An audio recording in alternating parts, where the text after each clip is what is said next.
تسبیح، اور اس ناول کو تحریر کیا ہے بیا علی نے۔ آمنہ نے چائے کپوں میں انڈیلی اور کپ اٹھائے اس کمرے میں آ گئی جہاں سکینہ کپڑوں کی کاٹ چھانٹ میں مصروف تھی۔ ایک کپ آہستہ سے بیڈ کے قریب پڑی میز پہ رکھا اور پھر انہی دبے قدموں کے ساتھ کمرے سے باہر نکل آئی جن کے ساتھ وہ اندر داخل ہوئی تھی۔ کمرے سے چند قدم دور جا کے اس نے اونچی آواز میں کہا، امی چائے پی لیجئے، کپ آپ کے قریب ہی رکھا ہے۔ سکینہ جو اپنے دھیان سے کام کر رہی تھی بیٹی کی آواز سن کے ادھر ادھر دیکھتی ہے۔ امی، کپ چھوٹی میز پر رکھا ہے۔ تب اس کی نظر میز پر پڑی، وہاں پڑے کپ کو دیکھ کر ہلکا سا مسکرائی اور خود سے کہنے لگی، خدا کی پناہ کام کرنے کو جی نہ چاہے تو ایسے صفائی سے نکل جاتی ہے کہ انسان کی عقل دنگ رہ جائے۔ یقیناً دیکھ لیا ہوگا کہ ماں کام میں مگن ہے، کہیں میں قابو نہ آ جاؤں۔ ویسے سوچنے کی بات ہے، آخر یہ لڑکی آئی کب؟ کام کاج کوئی ہے نہیں، بس دن رات ٹی وی ہوتا ہے یا آمنہ صاحبہ ذرا سنجیدے لہجے میں کہ میں 4 دن عیش کر لے، جانے سسرال کیسا ملے۔ آمنہ ہاتھ میں ریموٹ لیے چینل گھمانے میں مصروف تھی، مگر اس کی پسند کا کوئی بھی پروگرام نہ تھا۔ غصے سے ریموٹ صوفے پہ رکھ دیا اور چائے پینے لگی۔ جب چائے ختم ہو چکی تو جانے من میں کیا آیا، ایک بار پھر ریموٹ سے ٹی وی کو گھمانے لگی۔ تھک ہار کے اف کرنے کا سوچ ہی رہی تھی کہ ایک نیوز چینل پہ آ کے ہاتھ رک گیا، نظریں جم گئیں اور کان کھڑے کے کھڑے رہ گئے۔ ابھی جوائن کرنے والوں کو ایک بار پھر سے بتاتے چلیں کہ صبح جی پی او چوک کے قریب خودکش حملے میں مرنے والوں کی تعداد 24 ہو گئی ہے، جبکہ زخمیوں کی تعداد 320 بتائی جا رہی ہے۔ اس کی آنکھوں کے سامنے ایک ایسا منظر تھا جہاں صرف اور صرف ماتم دکھائی دیتا تھا۔ چاروں طرف انسانی جسم کے لوتھڑے پڑے تھے، عمارت ملبے کا ڈھیر بنی ہوئی تھی، فضا میں سوز و گداز تھا، آہیں اور سسکیاں تھیں، آنسوؤں کی رمجھم تھی، فریاد اور التجا تھی۔ ریسکیو والے زخمیوں کو لے جا رہے تھے، ایمبولینسز کی بھیانک آوازیں دلوں کو دھڑکا رہی تھی، ہر آواز موت کا پیغام سناتی معلوم ہوتی اور دل ان لوگوں کے دکھ سے تڑپنے لگتا جنہیں چند لمحوں بعد اپنے پیاروں کی موت کی خبر ملنے والی تھی۔ آنکھ خود بخود ٹپکنے لگی۔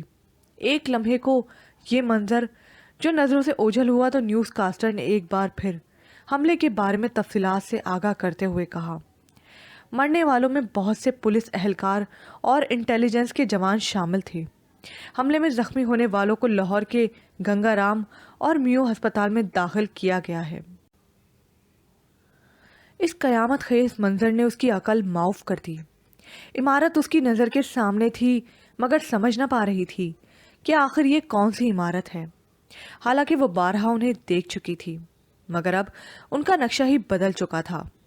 عالی شان عمارات کھنڈر لگ رہی تھیں۔ وہ تو شاید کئی گھنٹے سوچنے کے باوجود ان کے نام نہ یاد کر پاتی اگر اس کے کانوں میں یہ آواز نہ پڑتی۔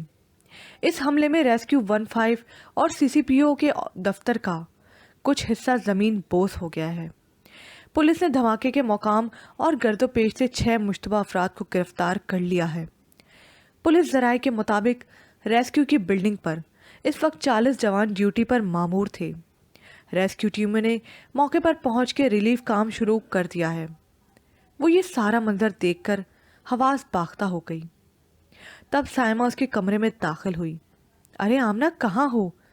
سارا گھر چھان مارا مگر تمہاری کوئی خبر نہیں۔ تھک ہار کے تمہارے کمرے کا رخ کیا۔ ارے کیا تم نواب صاحبہ کی طرح ٹی وی کے سامنے بت بنی بیٹھی ہو اور ادھر انٹی بیچاری کام میں اپنی جان ہلکان کر رہی ہیں؟ مگر اسے کچھ سنائی نہیں دے رہا تھا۔ اس نے قریب جا کے اسے جھنجھوڑا۔ ارے بھائی کہاں کھوئی ہوئی ہو؟ اس نے آہستہ سے کہا۔ سائمہ سامنے دیکھو، قیامت کا منظر ہے، یوں لگتا ہے جیسے قیامت آج ہی برپا ہو گئی ہو۔